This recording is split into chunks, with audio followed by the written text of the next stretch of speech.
So, did anybody's head nod a little bit while watching episode 6? Because mine did.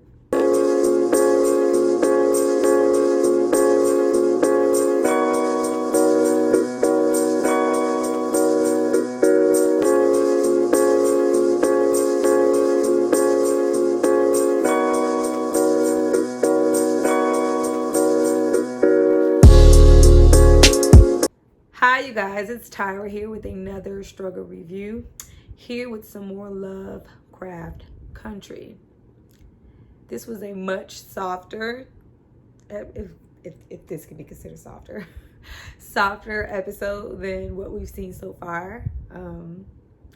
Got to know a little bit more about Tick and his situationship. But before we get into that, I'm going to need you guys to go and subscribe. So I'm going to give you guys a moment, and then we're going to come back and we're going to talk.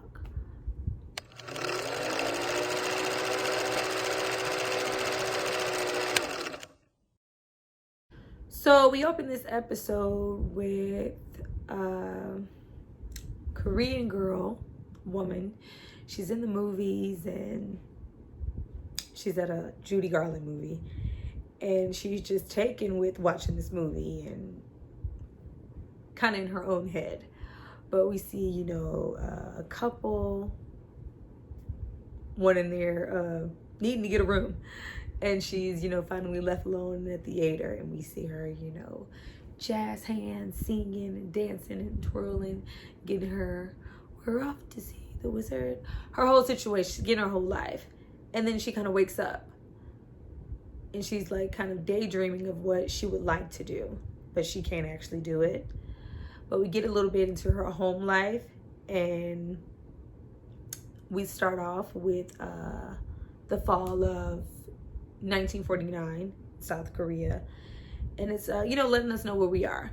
But we see that she is very much on the surface, she is very much in the traditional Korean household where we don't have any more honor because since your dad died, mom says we don't have honor since your dad's passing. We have shame on our family. We don't get invited to certain things. We see that there's a struggle as far as food and things that they feel like they should have that they don't. And Jen says once I'm a nurse, once I graduate and I'm in school, I bring honor back to our family. And mom goes, no, the only way you can bring honor is if you bring home a man. And it's just looking like, the typical traditional old school Korean household where, the establishment of a family and that marriage dynamic is more important than your education or things you want to pursue as a woman, your career. Like, no, you bring home that man. Whole Mulan, whole Mushu, whole Cricket. She brought home a man situation. But we get more into even her school life, her class, and we see that, she's a nurse. And even at school, it's the same thing. We see girls talking about being courted and, maybe, if she's, taken on by a man, she won't have to go to school altogether. And you see that Jane is kind of envious of her friend in the group and her having suitors. But we get into these Ming Ting, which kind of look like Korean speed dating. And we see man after man. We see that Jane is a little off. She doesn't really know how to talk to men. And you just see maybe a shy, typical, virginal female who hasn't thought about pursuing a man because, maybe she was working, going to school. They've lost, the father dynamic of the household. And just maybe she hasn't had the time to genuinely try to pursue men, so she doesn't know how to talk to them. But we see, we see innocence. We see, she's going on about, movies, trying to figure out what to say. She's rambling. And X, it looks like a bingo card, but they're Xing, like, oh, I'm not connecting with this person. Man after man is, giving her the axe. She gets to one gentleman and they're talking and going, and he got the movie reference about Judy Garland. That's one of my favorites too. Seems like they're vibing. Nope, got the same ex. And once again, we see that she's disappointed because she goes, fuck, another one? But it's looking like, fuck, another one? I've lost out on an opportunity to bring honor to my home and to my mom by bringing a man home. Maybe, potentially getting a husband from what we can see. But her friend suggests, how about you come out, step out with us, go against the grain. Your mother doesn't know everything. Let's go hang out. And they finally go out. And, we see a different Jen. We see somebody a little bit on the prowl. I'm like, okay, maybe she's trying to spice it up, give a certain allure, attract a couple of men. She catches somebody's eye at the bar and takes them back home. And at this point, we don't see shy Judy Garland, nurse Jen anymore. It becomes a predator-prey type situation. They go into this room that's already pre-lit with all the candles in the world. I'm like, okay. And immediately she's taking off her clothes. And I got, Drake syndrome. You don't have to do this. You don't have to do this.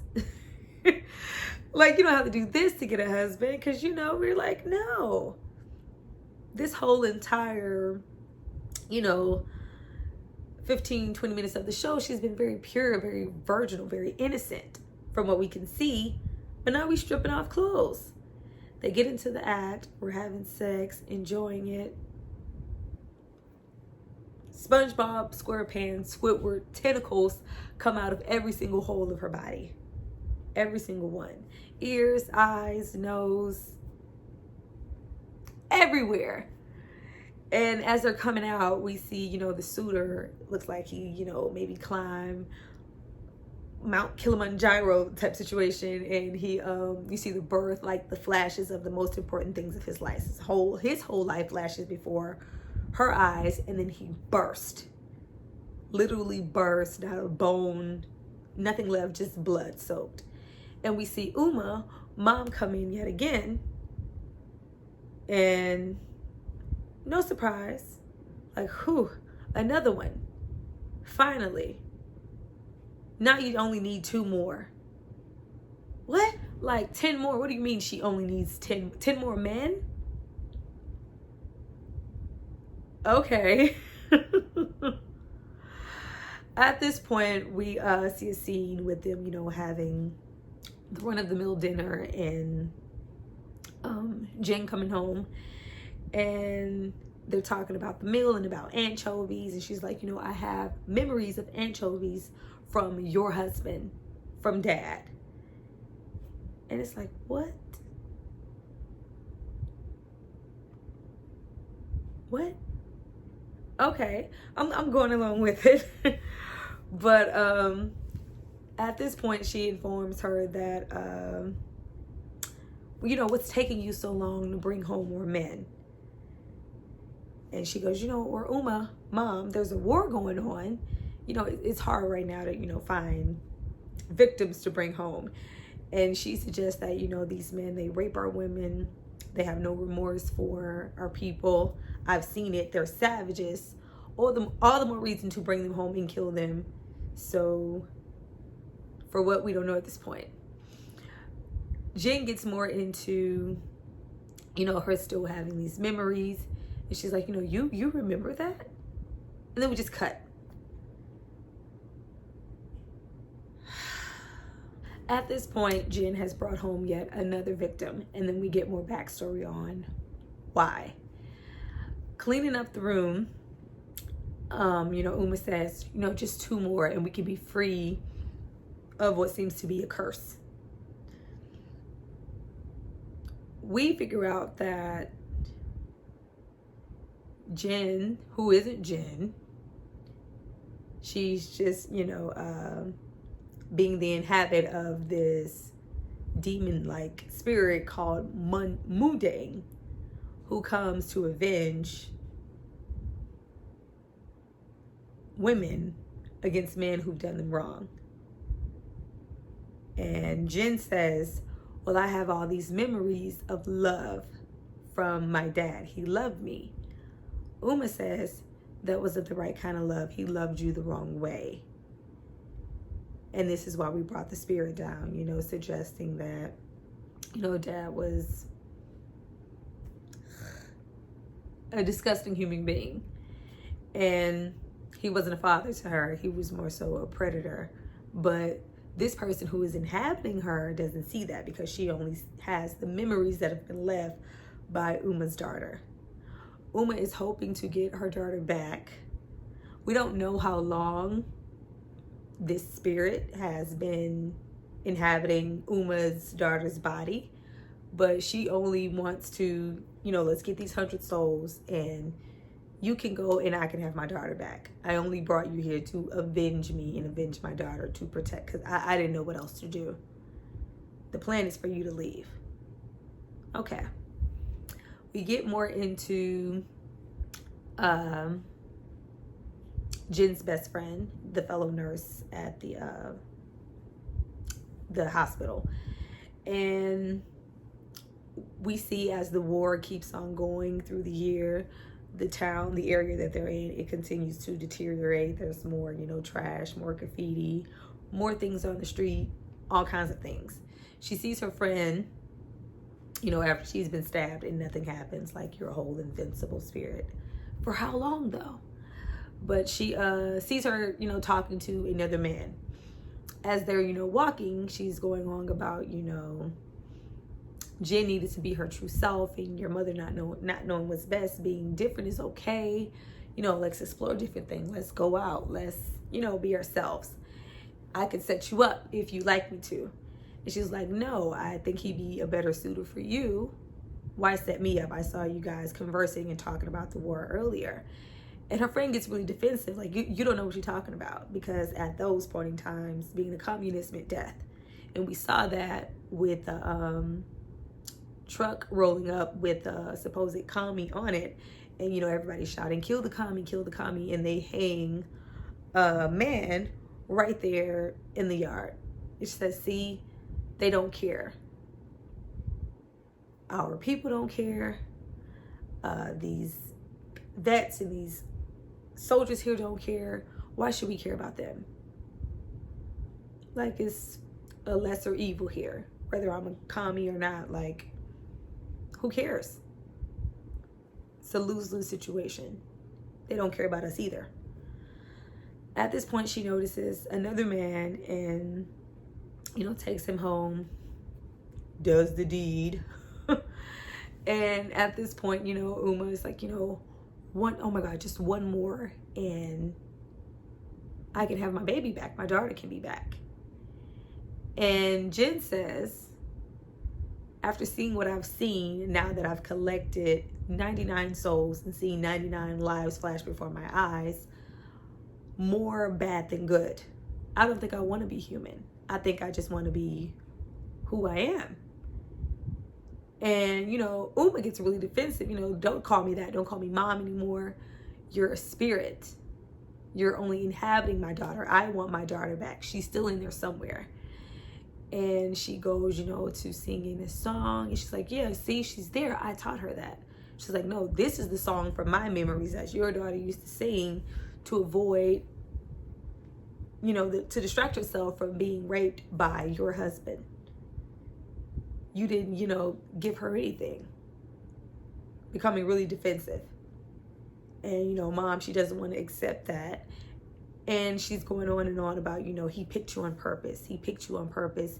You had a baby out of wedlock, especially in these times. What else are you going to do? You allowed him to do these things to your daughter to cover up what was really going on. Slams the door. Okay. We get into the ladies going, you know, every day, being bussed to work to take care of these vets at this army base. And they're dragged off the truck, met to get on their knees,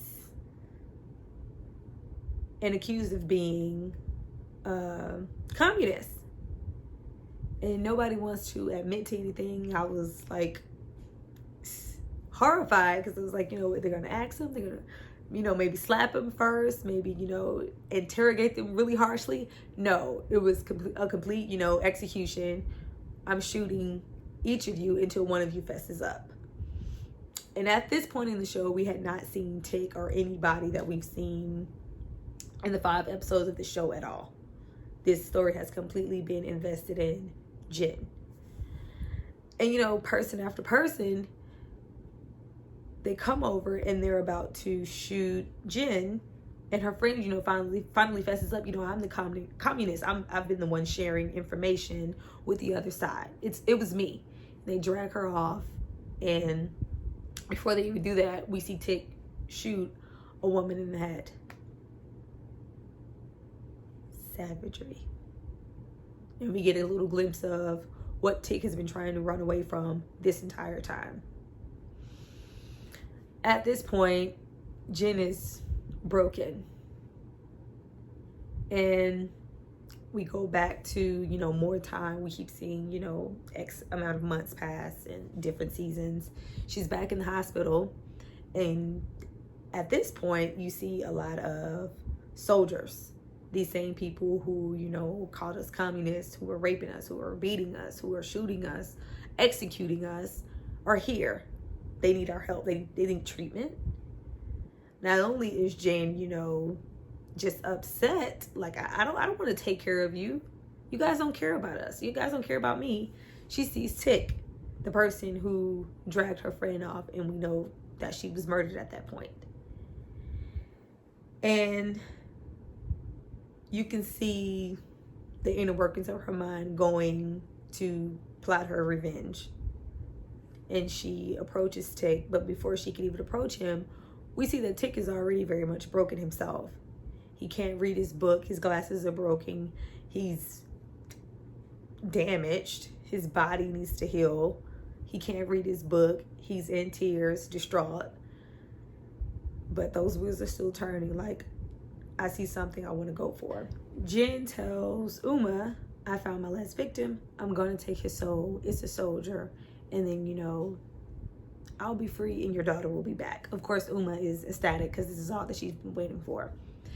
She tries to kind of talk to Tick, and they get into a mutual, like, common liking for the book that he's reading. That just happens to be Montrose's favorite book. And she knows about the book, but she only knows the movie version. So the ending is wrong. And he suggests that she read it. And she's like, well, no, I have to go. But, you know, on the outside, we see like a little time has passed because Tick has healed a lot more than he did before.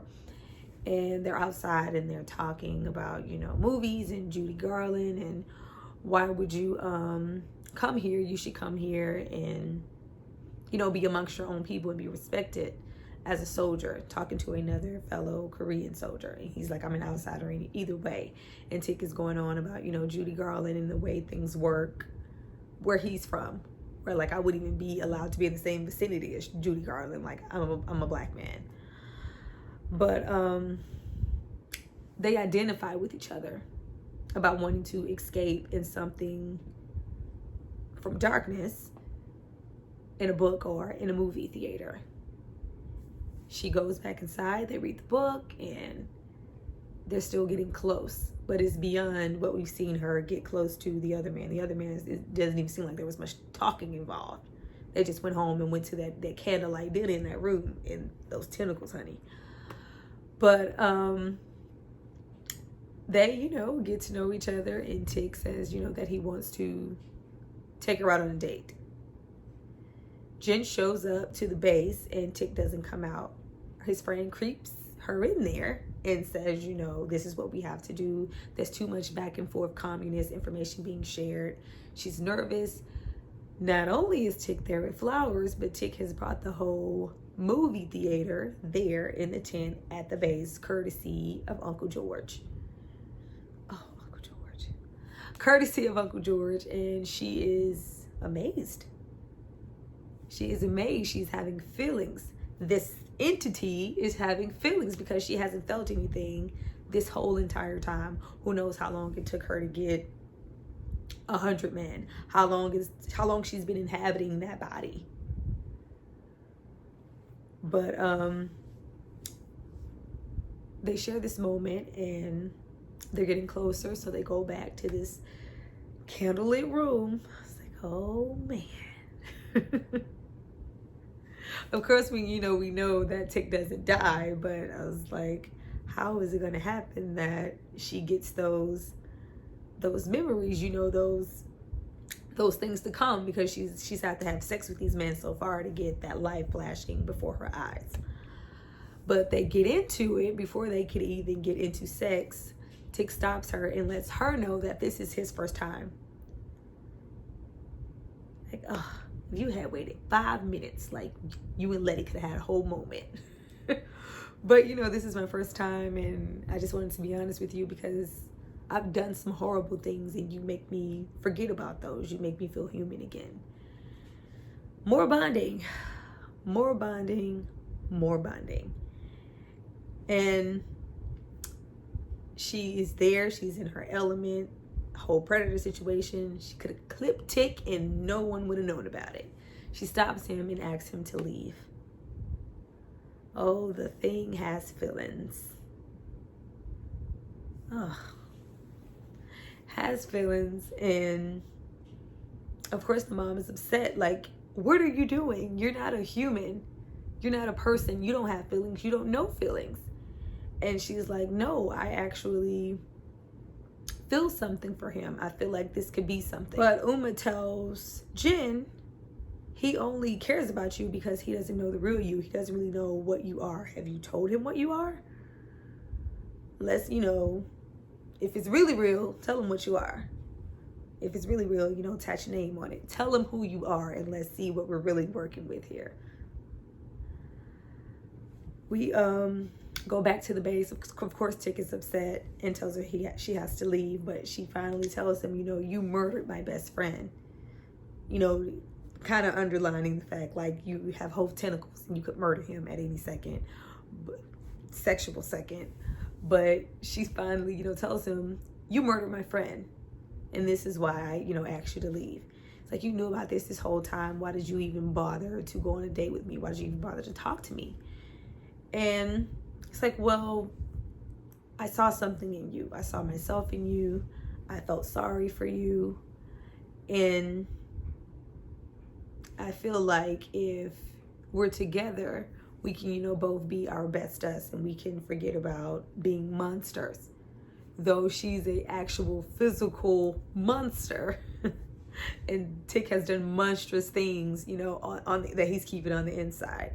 But, if we get together and love each other and live righteous, we can, no longer be little monsters together. And we see more of this connection happening, more time go by, them spending more time together. Tick is in a full-blown relationship. Oh. After this, we see her reading a story about the Mudang demon who comes down, who is summoned, and to avenge women against men who've done horrific things. And Tick doesn't blink an eye, but he tells her, I can leave soon. At this point, we've seen months pass, like they've been together for a while. I can leave soon. I can either stay here or I can go home. And she's like, I couldn't ask you to stay here. It's like, well, if I go home, maybe you can come with me. And this is when the stuff hit the fan. They get into it. I don't know. I was like, is this because Tick is, because other time we saw that she was in control and she was on top, and those tentacles can come out. Once Tick, got his little rhythm going, honey, them tentacles started to come out and latched on to Tick, and we see Tick reading a book, Tick getting a whooping as a child from, I'm sure, Montrose, Tick interrogating her best friend, pulling her teeth out, I'm sure to get information, her being a communist. And then we see Tick meeting Letty, getting on the bus to Chicago, meeting Letty, and dying. We don't actually see him die, but we just see his eyes close and alluding to him dying. At this point, Tick has been thrown on the floor and gets up and don't want to hear things she says because, like, you know, what the hell is that? What happened? Runs off, and she's, you know, saying, don't go home. You're gonna die. I didn't really get this part because I was like, maybe her love for Tick is just distracting, because I was like, you've killed 99 men. And I'm guessing it really is this monstrous soul sucker that is falling for Tick. Because if it was, you know, her daughter who's deep inside, she would have longed to, you know, maybe kill that last person just so she can be free and, you know, have her own body again. So this is genuinely the monster. She goes home, she's crying, she's distraught, and we see that Uma kind of accepts her because she's, you know, don't call me mom, you're not my daughter. Spat on her and everything. But she accepts her and hugs her and is like, I just want to know how long that they've been together so I can collect my thoughts the right way. But she hugs her and consoles her. It even goes back to I don't even know what she could be, the summoner to talk about the curse, and not even the curse, just talk about Tick. But they get all the way there, and she says, you know, I'm here for my daughter. You know what this means, right? Like, I'm guessing saying, you know, because you guys stopped at 99, you didn't fulfill your requirement. She's like, you know what? Nope, I just want my daughter to be happy. I'm here for my daughter, and I'll accept all the consequences. So she's accepted this spirit as her, this Mudang spirit as her daughter, this soul sucker as her daughter. And she doesn't want to know about anything else. She's not there, you know, to be...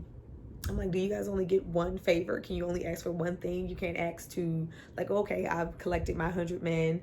Free me and tell me if Tick is going to die. I'm like, we need to have one or the other. But she asks, you know, is Tick going to die? And she takes this paper, burns it, and we see cinders fly. And she tells her, you know, you haven't seen death. You'll see many men die. I was like, okay.